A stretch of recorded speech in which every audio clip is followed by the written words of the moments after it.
All right, let's get into it. You know what we're gonna do today? We are going to put in aluminum fence. The only difference is we're not gonna dig any holes. That sucks, and I don't like digging holes.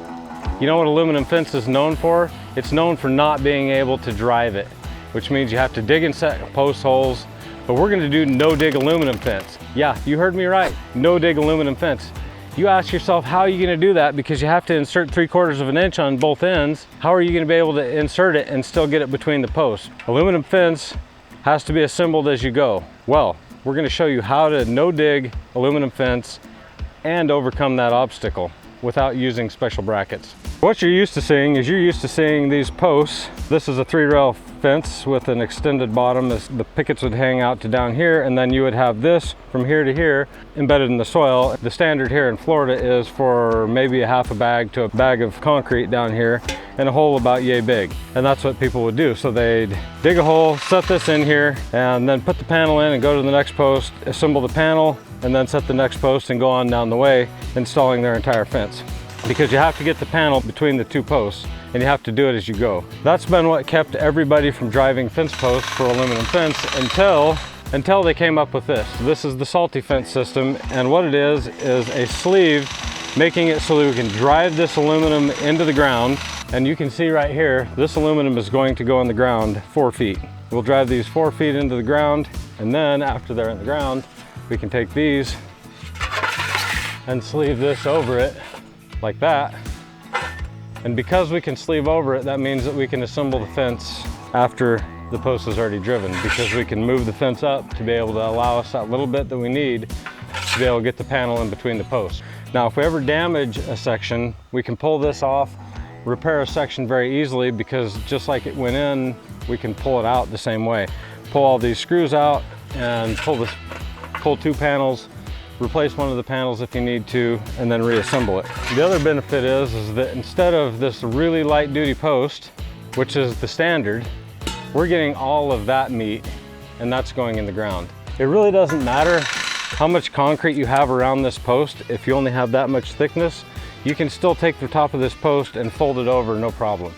I guarantee you, you're gonna have a lot harder time folding that over than that. These two together are a really great combination. Now you're probably asking yourself, well, I don't want to see any of this unsightly aluminum. So we cut the posts slightly longer so that we have about 4 inches that can go into the ground. And this will actually be below grade, so you never even see it. Since it's aluminum, it doesn't matter, it'll never rust. And we'll have a really nice fence system when we're done. So let's get into it. Let's show you how this all assembles and how easy it is to do. The guys are right behind us now installing posts, and we're gonna show you what that looks like. And as you can see, there are roots aplenty, which is our biggest obstacle on this particular project.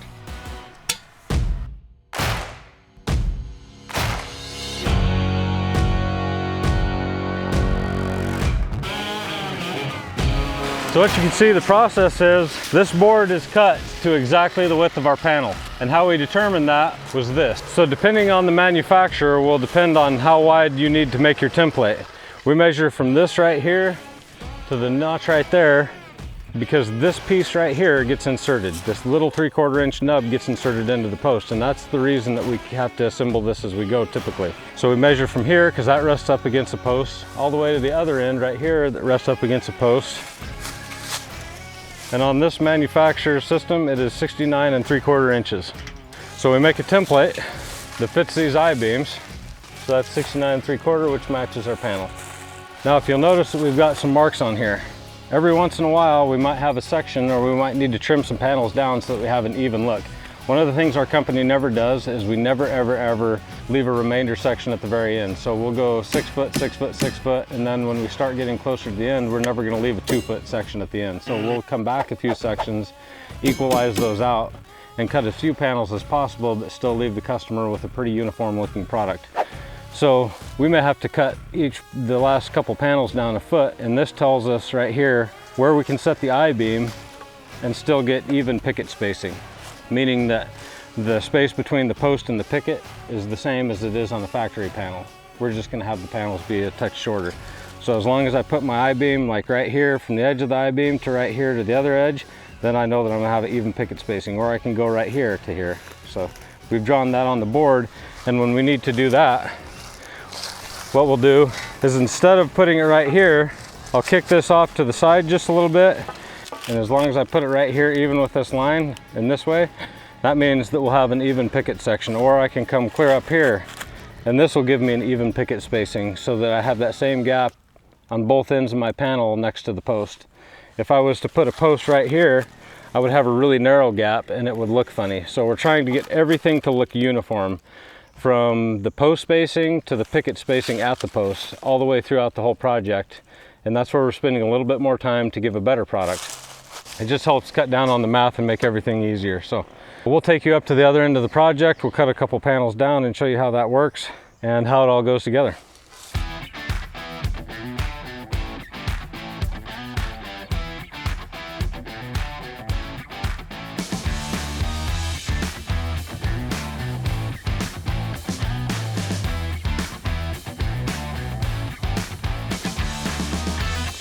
So the easiest way to insert these panels is put one end in at the bottom, leave the top out, and we can put the other bottom in because the top has the most flex, like that. And I can put this in and then put that in, and what we'll do is we'll screw it all together, and just like that. All the screw holes are to the inside. We'll come back here and we'll screw that over, and that's what will hold that in place. You'll see that we have such a tight fit right now that it's actually pressing this over just slightly. Not that uncommon, especially with a rack panel. Bottom first, top knot in, bottom over here. And these will flex, so you'll get these trying to pull apart. That's not uncommon at all. Even though we now have the correct post spacing, that's what these screws are for. On the other side is they'll do two things for us. They'll hold the panels together, but it'll allow us to float these up and down. So one thing I personally like to do is leave the I-beams below the top rail. And the reason I want to leave it below the top rail is so I can get this top screw in to hold everything exactly where I want it. And then I can adjust my height, run these screws in, which will go through the I-beam and the rail, and that locks in my height. Ready? Eyeballs.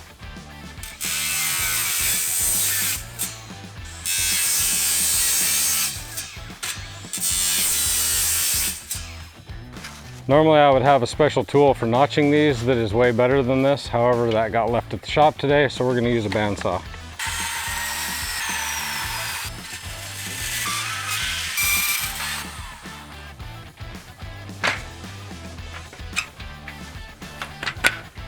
And just like that.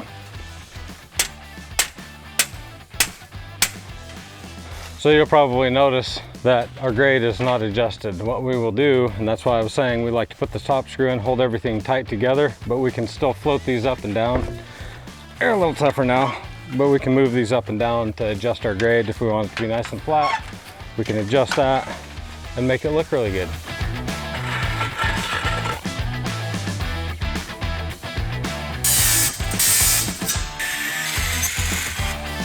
Really seriously get the right tool for this, because this is okay, but it's not great.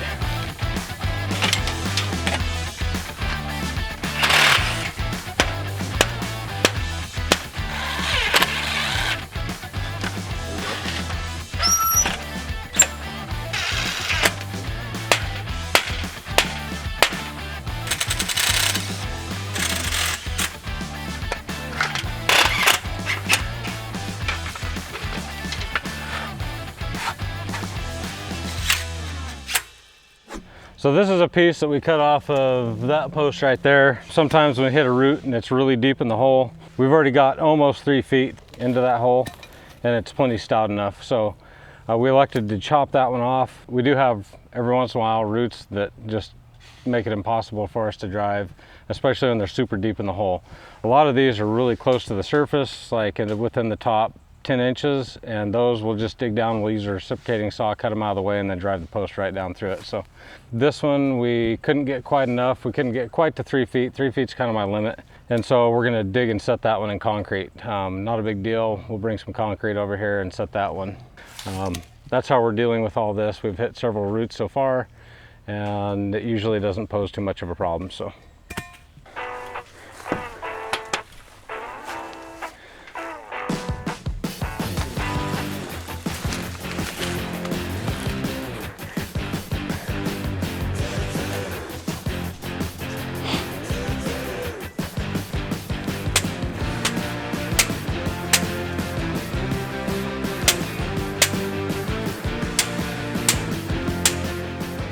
See how easy it is to just adjust your height? The fact that I'm not digging holes and we're not trying to pour concrete and all this stuff makes me super happy. This is 45 sections and we'll have it pretty much done today. Look, no dirt. Can't see the dirt, can you, Russ? That's because we didn't dig any holes here, which is great because that means my back wasn't harmed either. And I'm a big fan of my back. So this video is brought to you by my back. Let me know down below if you would like to know more about this style of fence, because you aren't bending that. This is kind of weak. That's super strong. Just another thing that makes us different. We're not trying to be like everybody else, because when you wear shoes like this, you have to be different.